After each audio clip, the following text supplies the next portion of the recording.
चुनौती देंगे आने वाले समय में इस बांध विरोधी संघ के माध्यम से, और युवाओं को भी आने करेंगे और शिक्षित वर्गों को भी आह्वान करेंगे कि अब ये राजनीति का स्वरूप को बदलना पड़ेगा। मेरे दिल में ना सही तेरे दिल में हो कहीं आग, ये जलनी चाहिए, ये जलनी चाहिए। कि यहाँ पे जो आप शव यात्रा निकाल रहे हैं, क्यों निकाल रहे हैं शव यात्रा को? सबको जोहार। मैं सुरेश चंद्र सोए बांध विरोधी संघ इचाकर इकाई के सचिव हूँ। आज यहाँ श्याम सुंदर गांव में शव यात्रा का कार्यक्रम रखा। यहाँ पे देख पा रहे हैं किस तरह से लोग गुस्सा में है। जितना भी यहाँ 4 मंत्री है, 4 मंत्री का पूरा पुतला दहन किया जा रहा है। और उसके जैसे कि आप देख पा रहे हैं यहाँ पे शव यात्रा लिखा गया है और शव यात्रा के साथ यहाँ पे 4 लोगों का फोटो लगाया गया है। मुर्दाबाद मुर्दाबाद, मीरलपुर मुर्दाबाद मुर्दाबाद मुर्दाबाद, चंपा सोरेन मुर्दाबाद मुर्दाबाद मुर्दाबाद। रहने का अधिकार देना होगा, देना होगा, देना होगा। आदिम को डुबाना बंद करो, बंद करो, बंद करो। सरना स्थल को डुबाना बंद करो। अच्छा, अभी आप जो देख रहे हैं यहाँ बहुत सारे लोग मौजूद हैं और मैं बता देता हूँ कि अभी यहाँ पे शव यात्रा निकाला जा रहा है। ये जो शव यात्रा है और किस लिए निकाला जा रहा है, क्यों निकाला जा रहा है, इन्हीं लोगों से पूछते हैं। यहाँ पे एक अध्यक्ष है, इन्हीं से हम पूछते हैं कि ये जो शव यात्रा है क्यों निकाला जा रहा है, इन लोगों को क्या दिक्कत है और कैसे ये लोग अपने आप को मतलब सोचे कि हमको शव यात्रा निकालने का ज़रूरत पड़ेगा। कि यहाँ पे जो आप शव यात्रा निकाल रहे हैं, क्यों निकाल रहे हैं शव यात्रा को? सबको जोहार। मैं सुरेश चंद्र सोए बांध विरोधी संघ इचाकर इकाई के सचिव हूँ। आज यहाँ श्याम सुंदर गांव में शव यात्रा का कार्यक्रम रखा गया। इसमें 4 लोगों का शव यात्रा है, जिसमें मुख्यमंत्री चंपा सोरेन जो पूर्व में थे उनका है, और हेमंत सोरेन मुख्यमंत्री हैं, दीपक बिरुआ जी मंत्री हैं, और आपका नीरलपुर ये विधायक हैं यहाँ के। और इनका इसीलिए शव यात्रा निकाला जा रहा है कि इन्होंने जो घोषणा किया था इचाकर इकाई बांध के संबंध में कि हम लोग जब सरकार बनाएंगे तो रद्द करेंगे, और संविधान के अनुसार जो कुछ भी है उन्होंने शपथ भी लिया था कि संविधान के अनुसार हम लोग शासन तंत्र चलाएंगे और सबको न्याय देंगे। ये संविधान अब जब भी वो एक विधायक बनता है, एक मंत्री बनता है, तो संविधान का शपथ लेता है कि संविधान का मैं पालन करूंगा, सबको न्याय दूंगा। लेकिन पिछले 40-50 साल से इसका शुरुआत इचाकर इकाई बांध का जो स्वर्णरेखा परियोजना है 1978 में शुरू हुआ था। उस समय से ये करीब अभी 40-50 साल हो गया है, और 40-50 साल में झारखंड बनने तक ये बंद रहा। और झारखंड बनने के तुरंत बाद भारतीय जनता पार्टी की सरकार बनती है और शुरुआत होती है वहीं से। तब तक हम सारे 126 गांव के लोग शांतिपूर्वक अपना जीवन यापन कर रहे थे कि हम अब जीवित रहेंगे, हमारी जो भाषा, लिपि, संस्कृति जो ज़मीन से जुड़ी हुई है उससे हम बचेंगे और मेरे बाल बच्चे लोग सभी अच्छे रहेंगे। लेकिन जैसे ही 2000 होती है, सरकार बनती है, भारतीय जनता पार्टी के मुख्यमंत्री आपका बाबूलाल मरांडी जी बनते हैं। बाबूलाल मरांडी के तत्पश्चात सेकंड काल में आपका अर्जुन मुंडा बनते हैं। जैसे ही अर्जुन मुंडा बनते हैं, आपका यहाँ शिलान्यास के लिए आते हैं। जैसे ही शिलान्यास की बातें आती है, हमारे जो बांध विरोधी संघ है, अस्तित्व की बात है, 126 गांव के लोग कहाँ जाएंगे? वो जो उनका खतियान है, जमीनी स्टेटस है, जीविका उपार्जन की जो अधिकार है संविधान का, वो सारा बेदखल होंगे। तब उनका विरोध होता है। जैसे ही विरोध होता है वो शांत हो जाता है, और शांत होने के बाद हमें उम्मीद लगता है कि फिर बंद हो जाएगा हम। लेकिन जैसा ही 2019, 2009 से 2014 में सरकारें बनती है, घोषणाएं होती है कि यदि हम सरकार बनाएंगे तो इचाकर इकाई बांध को हम रोकेंगे। उस समय सरकारें 2 बनती है। एक प्रथम पेज में मुख्यमंत्री आपका अर्जुन मुंडा बनते हैं, उप मुख्यमंत्री बनते हैं आपका आजसू के सुदेश महतो, और सेकंड में बनते हैं उप मुख्यमंत्री हेमंत सोरेन। हेमंत सोरेन के काल में उप समिति बनता है कि इतना विरोध क्यों हो रहा है इचाकर इकाई बांध का, 126 गांव का। वहाँ उप समिति बनती है टीएससी का। टीएससी के माध्यम से यहाँ सोशल असेसमेंट होता है। सोशल असेसमेंट में 3 विधानसभा के लोगों का भीड़ आता है, और वहाँ पर हेमंत सोरेन के अध्यक्षता में टीएससी, और उस समय जो कल्याण मंत्री, वर्तमान समय में जो बीजेपी चले गए हैं हमारे आपका चंपा सोरेन, वो पदेन अध्यक्ष बनते हैं टीएससी के। इस उप समिति में लोग आते हैं, सर्वेक्षण होता है और जनता से मिलते हैं। निमडी में, सोसोहातू में, तांतनगर में 50-50 हज़ार के लोग, और वहीं से उनका आदेश आता है। ये है टीएससी का एजेंडा। इसी के आलोक में और उसी में उन्होंने घोषणा करता है कि क्योंकि ये नियमों अनियमों की अनदेखी हो गई, यहाँ मन की मुंडा शासन व्यवस्था है, आपका विल्किंसन रूल है और यहाँ शासनदरी है, जीविका उपार्जन है, ये आलोक में उन्होंने रद्द करने की अनुशंसा करता है। उस समय 2014 में अनुशंसा करने के बाद गीता कोड़ा भी रहती है, चंपा सोरेन भी रहते हैं, आपका दीपक बिरुवा भी रहते हैं और आपका जल संसाधन मंत्रालय के सचिव भी रहते हैं। उसके बाद ईचा करकई प्रशासक वो भी रहते हैं, उपायुक्त भी आते हैं। रद्द करने की बात आती है, सबको खुशी मनाते हैं कि रद्द होगा। लेकिन जैसा ही 2015 आती है और 2015 में फिर चुनाव होता है, 2015 से 2019 रघुवर दास मुख्यमंत्री बनते हैं। फिर उसमें आपका टीएससी में फिर दीपक बिरुवा आते हैं, फिर आप आते हैं आपका गीता कोड़ा जी आते हैं, जोबा मांझी जी आती हैं और आपका जेबी तुबित जी भी आते हैं। लेकिन उस समय जो 2015 का जब बैठकी होती है, 2015 में ये टीएससी की बैठकी होती है। लेकिन इस टीएससी में दीपक बिरुवा से लेकर के जितने जो मंत्री हैं रद्द करने के लिए राज्यपाल को अनुशंसा का कोई प्रतिवेदन नहीं देता है, कोई प्रतिवेदन नहीं देता है। और ना ही 2014 में जो मुख्यमंत्री बनते हैं हेमंत सोरेन जी, उस समय भी रद्द करने की अनुशंसा करता टीएससी, लेकिन राज्यपाल तक कभी नहीं भेजता ये लोग। और उस समय 2019 में फिर चुनाव की घोषणा होती है। उस समय हेमंत सोरेन जी फिर आते हैं कि यदि मैं सरकार बनाऊंगा तो मैं ईचा करकई बांध को रद्द करूंगा। रद्द करने की घोषणा करते हैं और कहते भी हैं यदि हम ईचा करकई को रद्द नहीं करें तो गोली खाने के लिए भी तैयार है। ये सब घोषणाएं होती है। घोषणा करने के बाद 2019 में उसकी सरकार बनती है। जैसे ही सरकार बनती है 2019 में रघुवर दास टेंडर निकालता है, जबकि टेंडर सुप्रीम कोर्ट का आदेश के अनुसार नहीं होना था, ग्राम सभा का बिना अनुमति के टेंडर होती है। 2019 में रीटेंडर होता है, दिलीप बिडकोन को मिलता है और दिलीप बिडकोन के माध्यम से फिर से टेंडर करने की बात आती है और 6000 करोड़ खर्च होने की बात आती है। इसके आलोक में बांध विरोधी संघ रिट पिटीशन करता है। आज 2024 खत्म हो गई, खत्म होने के कगार पर है। इन 5 साल में झारखंड मुक्ति मोर्चा पूर्ण बहुमत की सरकार रही और आपका भारतीय जनता पार्टी विपक्ष में है, लेकिन उसने कभी भी ईचा करकई का उसने भी नहीं किया, ना झारखंड मुक्ति मोर्चा ने किया, ना उसका पार्टी कांग्रेस ने, जिसकी उत्पत्ति कारण है आपका ईचा करकई, दोनों ने नहीं किया। हम सभी ने बांध विरोध संघ के सदस्यों ने दीपक बिरुवा जी से भी मिले, चंपा सोरेन से भी मिले, हेमंत सोरेन से भी मिले, आपका निरल पुर्ते से भी मिले, दशरथ गगरई से भी मिले, सोनाराम से भी मिले। सारे विधायकों से हमने आग्रह किया कि यदि ये लोग जाएंगे 126 गांव तो उसका जो खतियानी स्टेटस वो खत्म हो जाएगा। उसकी भाषा, लिपि, संस्कृति, जीवन यापन का जो आधार है कृषि जमीन, इससे बेदखल हो जाएगा। आपने पुनर्वास के लिए कोई आयोग नहीं बनाया, उसको रीसेटलमेंट आप कहाँ करेंगे? उसकी जो शासनदरी है, आध्यात्मिक स्थल है, उसकी मंदिर कहीं कहीं है, वो लेके कहाँ जाएंगे? मंदिर तो आदिकाल का है, बहुत प्राचीन है। ऐसे ऐसे मंदिर वो कहाँ जाएगा? इसीलिए हमने ये किया कि इनको अब हमें सबक सिखाना होगा। इनको आज हमें, क्योंकि ये समाज के लिए काम नहीं किया, ना संविधान के लिए इन्होंने काम किया, ये मरे हुए लोगों के समान है। क्योंकि ये लोग संविधान का शपथ लेता है और संविधान की रक्षा करने की बात आती है और सामाजिक, आर्थिक और राजनीतिक न्याय की बात करती है, लेकिन जो बोर्ड देता है जिनके माध्यम से उन्हीं को दरकिनार किया जाता है और उन्हीं के हक अधिकारों को बेदखल करने के लिए काम करता है। यानी वो जनता का, जनता के लिए, जनता द्वारा शासन है, इसका बिल्कुल उल्लंघन करता है। ये इसीलिए आज उसका हम लोग 100 यात्रा निकाल रहे हैं, क्योंकि आप ना संविधान के लायक हैं ना समाज के लिए, क्योंकि समाज आज दबे कुचले हम लोग हैं। इसीलिए उसका हम इस 100 यात्रा हम निकाल रहे हैं, ताकि हमारे आम जनता सबक सीखे कि अब ये जनता का शासन है, आप बेवकूफ़ नहीं बना सकते हैं। 1000, 10,000 रुपये, 1,000 रुपये वोट के समय उनको लेके जाता है, उसके चलते गांव गांव में आपका एकता और अखंडता खत्म हो रही है। ये राजनीतिक बंद करे। हेमंत सोरेन जी, यदि आप इस मंच के माध्यम से कहीं आप सुन रहे हैं तो आप लड़के दिखाइए अपने पूर्वज, अपने दादाजी का गाँव से, नेमरा, उसका गाँव नेमरा है दादाजी का, जहां शिबू सोरेन के पिताजी का आपका या माफियाओं ने उसका हत्या किया था। वो आपका रामगढ़ जिला का गोला प्रखंड अंतर्गत नेमरा गांव है।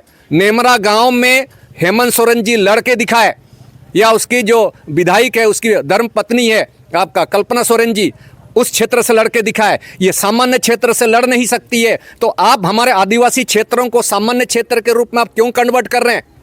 आज आप संथाल परगना में आपका जो शिबू सोरेन जी हैं, शिबू सोरेन जी नेमरा से क्यों नहीं लड़ा? संथाल परगना का दुमका से क्यों लड़ा? क्योंकि संथाल समुदाय का वहाँ ज़्यादा है। सत्ता के लिए उसने राजनीति किया, ना कि अपने पिताजी का न्याय देने के लिए नेमरा से लड़ना था। तो नेमरा से लड़ना था हमारे दिसुम गुरु को भी, लेकिन चला गया कहाँ? दुमका, क्योंकि वहाँ संथाल लोग ज़्यादा है। यही राजनीति करता है आपका हेमंत सोरेन भी। आदिवासी क्षेत्र में केवल आ रहा है क्योंकि आदिवासी लोग को बुड़बक बना सकते हैं हम, उनको दारू, हणिया, खस्सी ये सब पैसा देंगे, ये सर्च करके जनरल क्षेत्र में दिखाए। तो वर्तमान समय में अंत में यही कहेंगे कि आपका 1000 रुपये का जो बातें आ रही है ना, इस 1000 रुपये के सर्च कीजिए आप लोग। ये पैसा सरकार दे रही है कि किसी कंपनी के द्वारा पता चला कि आप लोन के कर्ज में डूब जाएंगे। आज साइबर क्राइम का ज़माना है, वो कहाँ से आ रहा है आप अपना नेट में देखिए, बैंक सबको सर्च कीजिए, उस सर्च में देखिए कि वो पैसा कहाँ से आ रहा है। सरकार दे रही है कि कोई कंपनी को उन्होंने ऑथराइज किया है कि पैसा आप दीजिए। आप 42 लाख महिलाओं को देने की बात कर रहे हैं। हम विरोध नहीं करते हैं महिलाओं का, लेकिन 42 लाख अगर एक हज़ार देंगे तो 4 अरब 25 करोड़ करीब होगा। साल में कितना होगा? वो पैसा कहाँ से देगा? क्या बजट में प्रावधान है? झारखंड मुक्ति मोर्चा ये बताए कि 2024 में जो बजट निकाला गया था बाल विकास और समाज कल्याण मंत्रालय में, क्या ये बजट उस बजट में से है? यदि बजट में नहीं है तो कहाँ का पैसा है? क्योंकि ये देश संविधान से चलता है। और भारतीय जनता पार्टी जो गोगा योजना बता रही है, इसको भी जांच का समय। आप निर्वाचन आयोग भी निष्पक्ष नहीं है। अब जब आपको लग रहा है कि चुनाव पहुंच रहा है, आप पैसा का उनको दे रहे हैं। कोई 10,000 देने बोल रहा है, कोई 25,000 बोलेगा, कोई पार्टी और बोलेगा 50,000। आप खरीद रहे हैं क्या वोट को?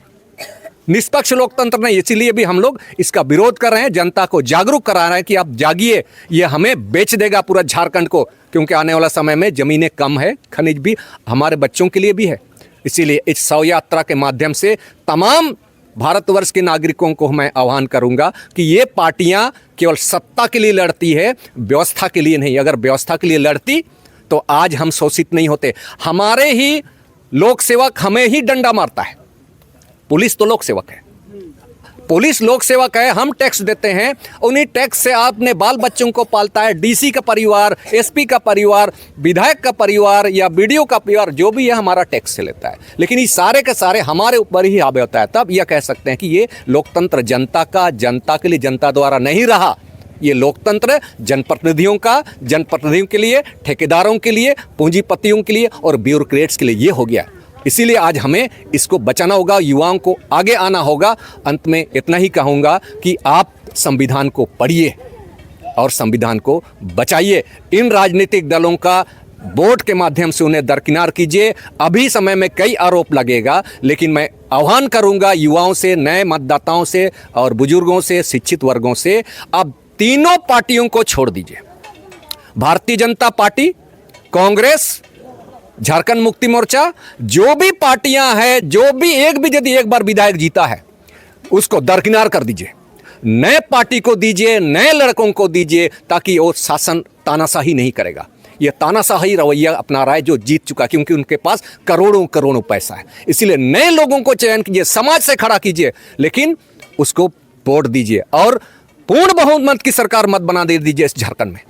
नहीं तो केंद्र में सरकारें बन चुकी है, 2026 से 28 के बीच में परिसीमन कर देगा, संविधान में कई चीज़ों को संशोधन कर देगा। इसीलिए पूर्ण बहुमत में सरकार बनाने मत दीजिए। हर गली, हर मोहल्ले, हर प्रखंड से युवाओं को दीजिए, जो पढ़ने वाला है उसको वोट दीजिए। आप लोग बिना प्रचार, बिना पैसा का भी उस व्यक्ति को आप लोग जिताइए जो संविधान के बारे में जानता है। अगर संविधान नहीं जानने वालों को भेजेंगे विधानसभा में, जीतेगा तो आप जरूर, लेकिन विधानसभा में हार जाएगा। इसीलिए मैं आह्वान करूंगा युवाओं को, नए लोगों को मौका दीजिए, पढ़े लिखों को दीजिए, संविधान पर बहस करने वालों को दीजिए। सबको जोहार। और एक सवाल है, जैसे अभी आप लोग यहाँ संघ बनाए हैं, अभी इतना प्रयास करने के बाद भी आप लोग का जो ये है मतलब समस्या मतलब अभी सॉल्यूशन नहीं हुआ है। तो अगर ऐसे ही सॉल्यूशन नहीं होता है तो आप आज जो संघ है, अब संघ के द्वारा मतलब क्या आगे का रणनीति क्या बनाए हैं कि क्या कैसे होगा इसका सॉल्यूशन? रणनीति आपका क्या है? रणनीति का एक ही है, बान विरोधी संघ जनसैलाब पर विश्वास नहीं करती है।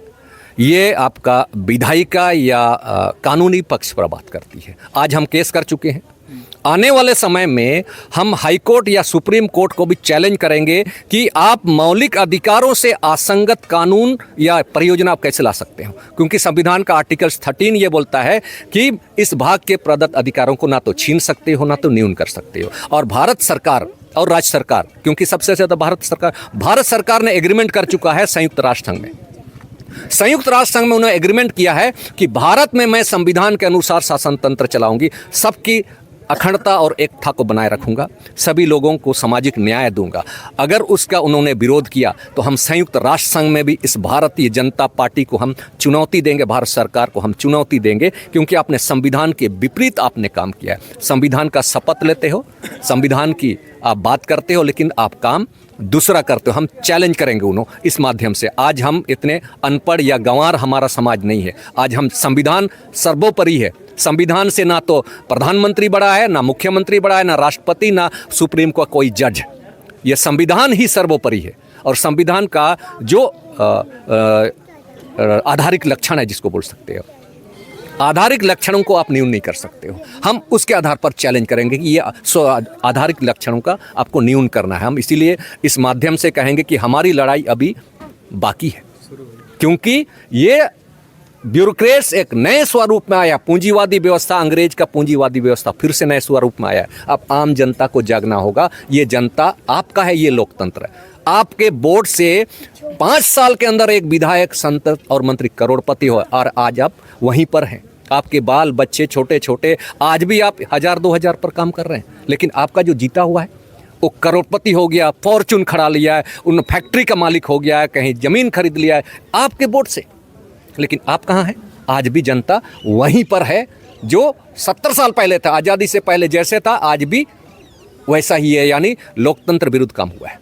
हम चुनौती देंगे आने वाले समय में इस बांध विरोधी संघ के माध्यम से, और युवाओं को भी आने करेंगे और शिक्षित वर्गों को भी आह्वान करेंगे कि अब ये राजनीति का स्वरूप को बदलना पड़ेगा। मेरे दिल में ना सही तेरे दिल में हो कहीं आग, ये जलनी चाहिए, ये जलनी चाहिए। दीपक बिरुवा मुर्दाबाद, मुर्दाबाद, मुर्दाबाद। नीरल फुर्ती मुर्दाबाद, मुर्दाबाद, मुर्दाबाद। नीरल फुर्ती मुर्दाबाद, मुर्दाबाद, मुर्दाबाद। हेमंत सोरेन मुर्दाबाद, मुर्दाबाद, मुर्दाबाद। चंपा सोरेन मुर्दाबाद, मुर्दाबाद, मुर्दाबाद। नीरल फुर्ती मुर्दाबाद, मुर्दाबाद, मुर्दाबाद। चंपा सोरेन मुर्दाबाद, मुर्दाबाद, मुर्दाबाद।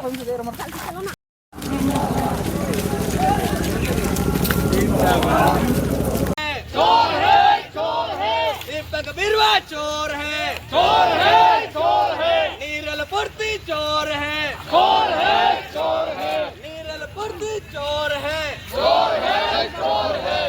कोल्हान को बेचना बंद करो, बंद करो, बंद करो। कोल्हान को बेचना बंद करो, बंद करो, बंद करो। उड़ीसा को लूटना बंद करो, बंद बना बंद करो, बंद करो, बंद करो। आदिवासी मूलवासियों को जीने का अधिकार देना होगा, देना होगा, देना होगा। आदिवासी मूलवासी किसानों को जीने का अधिकार देना होगा, देना होगा, देना होगा। किसानों को जीने का अधिकार देना होगा, देना होगा, देना होगा। आदिवासियों को जीने का अधिकार देना होगा।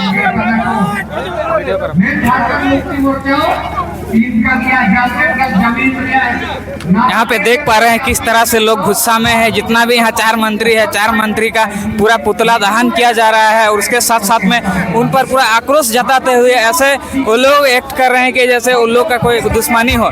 तो बात सही है कि ये लोग का जो अभी तक यहाँ पे पूरा नहीं हुआ है जो आशा है, और इसी के कारण यहाँ पे साव यात्रा निकाला गया। तो साव यात्रा निकालने का यही मुख्य उद्देश्य है कि इनका जो अभी तक का प्रॉब्लम है, प्रॉब्लम का निवारण नहीं हुआ, मतलब सॉल्यूशन नहीं मिला। तो इसी प्रकार से साव यात्रा अभी और 3-4 दिन होने वाला है। ये तो आज है, यहाँ साव यात्रा निकल रहा है। इसके बाद और एक प्रोग्राम है जो 8 तारीख को होगी, और एक प्रोग्राम जो है वो 10 तारीख को होगी। तो इसी तरह से यहाँ पर देख पा रहे हैं इनका चंपा सोरेन मुर्दाबाद का भी नारा किस तरह से लगाया जा रहा है।